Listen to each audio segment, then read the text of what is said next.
Okay, so as you probably are aware, the lockdown restrictions were changed on Wednesday. So now you're allowed to do other exercise other than a run, walk, or cycle, and you can drive to the exercise.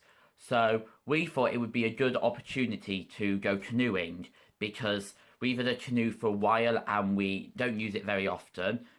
That's probably because it's recently been winter, and then just as winter kind of ended and the weather got good, the lockdown started. So now we're able to go in the canoe. So we thought we'd make good use of this opportunity and use it for a day trip today. Right, so we will start here at Burton Canoe Club, which is in Burton-on-Trent, which is its place here. Okay, and we will go along the River Trent to a place called Shardlow Marina. So our route will be starting here, and this was actually the route I did for my Gold DOV practice expedition.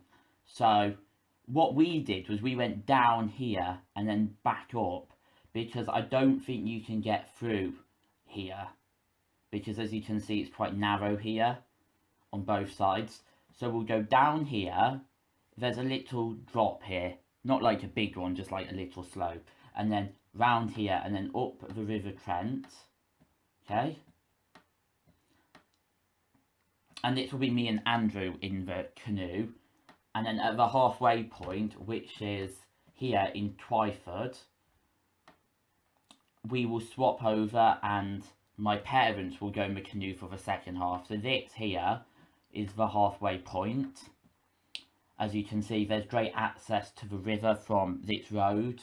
There's no trees like obstructing you, you can just get out, which isn't everywhere. Not everywhere's like that. And then my parents will get in the canoe here and go along the river. They will carry on along the river until they get to a place called Shardlow Marina, which is it here, okay? So if I put the man back down so you can see this. Shardlow Marina is kind of this here. I think it's a caravan park, and it is also a marina because you can see the boats down there.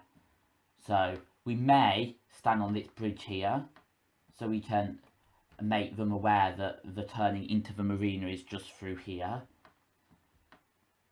And hopefully this trip is successful, because it's the first time we've used our canoe where we've swapped over halfway through. Before it's just been like we've dropped two people off, they've done it and then we've collected them. So this is a good way to incorporate the whole family, and I hope it goes well.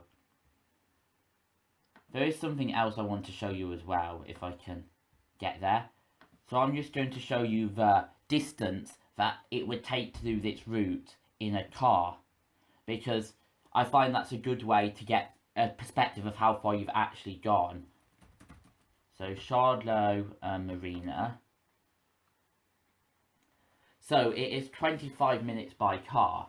So hopefully that helps you visualise how far we are going. But you've got to bear in mind that the car route is obviously a lot more direct. Like if you were driving on the river, I know you can't actually do that, but say if you were driving like by the river at all times, I know you can't because there's trees, but just say if you were, it would probably be a lot longer than 25 minutes because the river never goes the most direct route, because as you can see it wiggles around a lot. So that's why when you're doing DOV, you gain more distance on a canoe, but point to point it's actually faster walking, and you gain more point to point distance walking, but in a canoe you actually cover more ground. But yeah, so here is the video of it now. Okay, so one of the first major obstacles on our route was this ford, and there was loads of signposts saying beware fast water current, and then as you can see we literally only just got on it and then we got stuck because the fast flowing water was only just above the ground, so we had to really like wriggle our way down, and it wasn't what we were expecting because the signs as you were leading up to it, they had like massive exclamation marks and like danger signs, but as you can see there was virtually no danger there at all. So then we heard this flapping noise from behind us, and we looked behind us, and this swan put its feathers up and was charging towards us really, really fast. And then we honestly thought it was going to kill us, and then it just lingered around us for ages. And then when it finally lost interest, we actually paddled backwards along the river just so we could see what the swan was doing, because we didn't want a repeat of the swan flapping its wings at us going really fast, and we couldn't even see where it was going. At least if we were going backwards, we could steer away from it if it was coming towards us.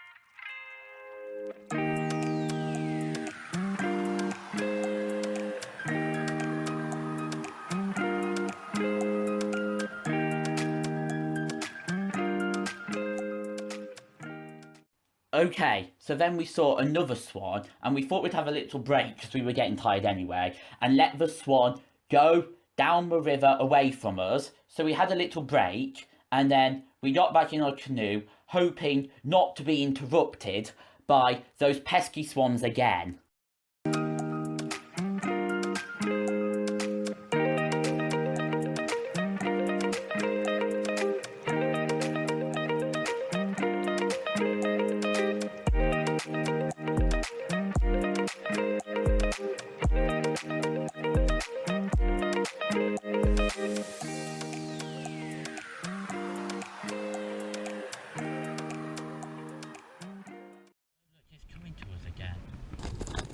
Our only option was therefore to engage in a race against the swan whilst carrying our boat.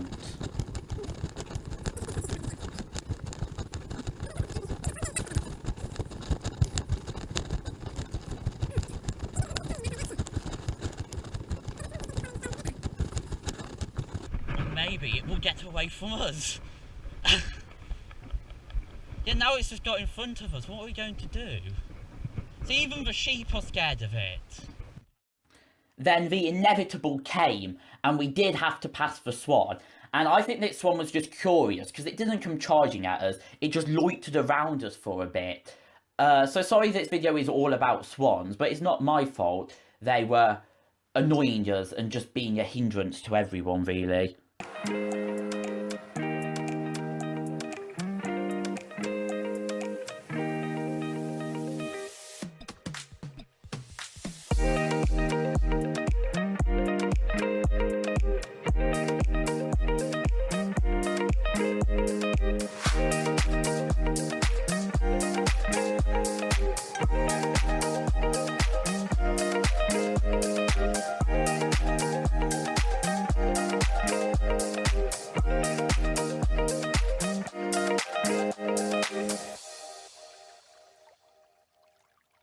So then we got to the halfway point, and it was time to change my clothes in the car. It was a video of me putting my sock on. And then we drove to Charlotte Marina, which was the end point, where we would pick up my mum and dad and hope that they hadn't also been attacked by swans along the route.